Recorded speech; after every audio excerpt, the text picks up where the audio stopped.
Welcome to bird media. నేను మీ పవన్ కృష్ణమూర్తి. కవిత గారిని ఇక నుంచి నేను అక్క అనే పిలుస్తాను డెఫినెట్గా. కవితక్క ఆవిడకి ఢిల్లీ కోర్టు కూడా ఇవాళ షాక్ ఇచ్చింది.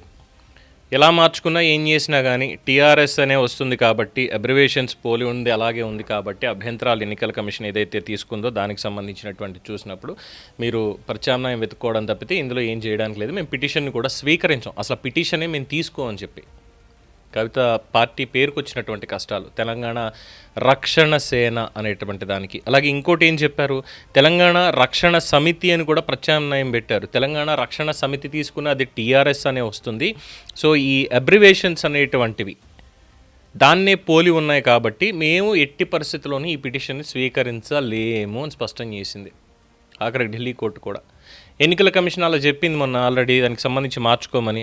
నేను కోర్టుకి వెళ్తానన్నారు. ఎస్, అక్కకి తెగింపు ఎక్కువ కాబట్టి కోర్టుకి వెళ్తాన్నారు. ఫైన్, తప్పులేదు, న్యాయ పోరాటం చేయాలి, న్యాయపరంగా మాట్లాడాలి. వెళ్ళిన తర్వాత ఏమైంది ఇప్పుడు?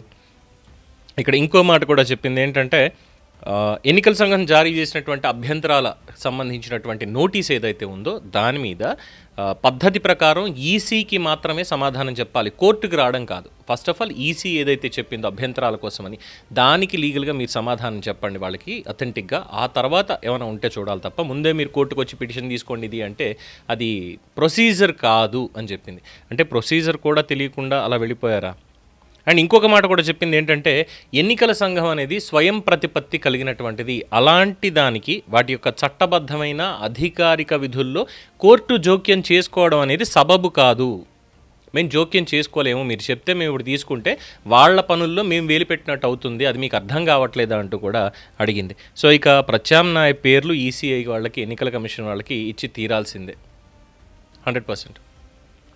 సో రేపు పొద్దున సుప్రీంకోర్టుకి వెళ్ళినా ఏం చేసినా కానీ ఈ అబ్రివేషన్, దాని గందరగోళం ఇలాగే ఉంటాయి. బీఆర్ఎస్ వాళ్ళ ఒప్పుకోరు, 100% ఒప్పుకోరు బీఆర్ఎస్ వాళ్ళు. అలాగే మహారాష్ట్ర నుంచి ఉన్న వాళ్ళు ఒప్పుకోరు.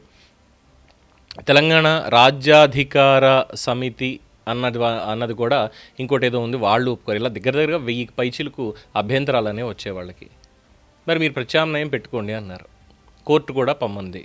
ఇంకేముంది ఆప్షను? టీఆర్ఎస్ అనేటువంటిది లేదు. ఇక్కడ ఒక తమ్ముడిగా చెప్తున్నాను, మంచిగా చెప్తున్నాను ఇది, ఎందుకంటే మీకున్నటువంటి బ్రాండ్కి తెలంగాణ జాగృతి అనేది కరెక్ట్. టీఆర్ఎస్ అని పెట్టుకోక్కర్లేదు, ఇక్కడ అబ్రివేషన్తో పని లేదు. జాగృతి అని పిడికిలు బిగిస్తే అదే ఇక్కడ పవర్ఫుల్గా ఉంటుంది. కొంచెం మంచిది, మంచి సలహా ఏదైనా సరే లేదు ఇచ్చినటువంటిది, అదొకసారి చూడండి, పేరు మార్చేయండి అక్క. అంతేగాని అనవసరంగా ప్రతిసారి ఇలా వెళ్ళి అవమానాలు పడడం ఇదంతా కూడా అవసరం లేదు. ఇదేమీ ఎవరు కావాలని చెప్పి చేసేది కాదు. దీని వెనకాల బీజేపీ ఉన్నది, మోడీ ఉన్నాడు, లేదంటే కేసీఆర్ ఉన్నారు, వీళ్ళందరూ కలిపి ఇదంతా చేశారు నాకు రాకూడదని. ఇది ఏమీ లేదు. ఇది మన తెలివి తక్కువ ఆలోచనతో టీఆర్ఎస్ అనేటువంటి బ్రాండ్ని మళ్ళీ ఆ ప్రాంతీయవాదాన్ని ఎలాగైనా తీసుకురావాలి, ఆ బ్లాక్ని మనం ఫిల్ చేసుకోవాలి అనేటువంటి ఒక దిక్కుమాల ఆలోచన, అంతే. ప్రోగ్రెసివ్గా లేదు అది. సో ప్రోగ్రెసివ్గా కావాలి అంటే తెలంగాణ జాగృతిని ఆల్రెడీ రిజిస్ట్రేషన్ చేసి ఉన్నారు కాబట్టి తెలంగాణ జాగృతి అని పెట్టేసేయండి, టీజేపీ అని పెట్టుకోండి, పర్వాలేదు. దాన్ని బీజేపీ ఎవరు అనుకోరు, తెలంగాణ జాగృతి పార్టీ అంటారు అంతే. లేదు పార్టీ అనేది వద్దా, పార్టీ పేరు అనేది వద్దా, టీజే అని పెట్టుకోండి. తెలంగాణ జాగృతి ఎంత చక్కగా అద్భుతంగా ఉంది. అలాంటిది మీరు పెట్టుకోకుండా తెలంగాణ రక్షణ సమితి, తెలంగాణ రక్షణ సేన, ఏమిటివి? ఏదో కాపీ కొట్టినట్టు ఉంది అక్కడి నుంచి, అంతే తప్ప మన సొంతది అనేది ఏం లేదు ఇక్కడ. మన సొంతది అనుకోవాలంటే తెలంగాణ జాగృతి అని పెట్టుకోండి, 100% పర్ఫెక్ట్గా ఉంటుంది. దాని నుంచి వెళ్ళండి ప్రజల్లోకి. జాగృతి ఆల్రెడీ ఉంది, జాగృతి కవిత వస్తున్నారా అన్నటువంటిది ఎంత గర్వకారణంగా ఉంటుంది, అది కూడా చూడాలి కదా. ఏమక్కర్లేదు, మీరు ఒక చిన్నపాటి సభ పెట్టి ప్రజల్లోకి వచ్చి మనం టీఆర్ఎస్ అని అనుకున్నాం కానీ ఎలక్షన్ కమిషన్కి సంబంధించి ఇలా ఉన్నాయి, నేను ఆ పార్టీకి సంబంధించి ఇలా పేరు ప్రకటించాను, లోగో ప్రకటించాను, అంతా అయింది, దాని మీద మరి అభ్యంతరాలు ఉన్నాయి కాబట్టి నేను దాన్ని వాపస్ తీసుకుంటున్నాను.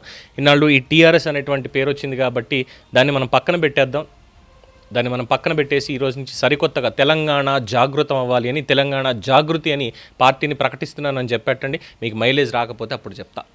ప్రతి ఒక్కళ్ళు ఇదే అంటున్నారు అక్క మీ గురించి.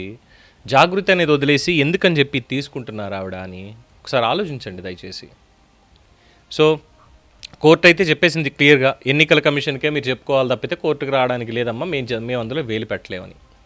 ఇది దీనికి సంబంధించినటువంటి latest update. For more updates keep watching the bird media.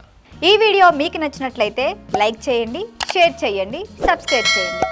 మరిన్ని అప్డేట్ల కోసం మా వాట్సాప్ ఛానల్ను ఫాలో చేయండి.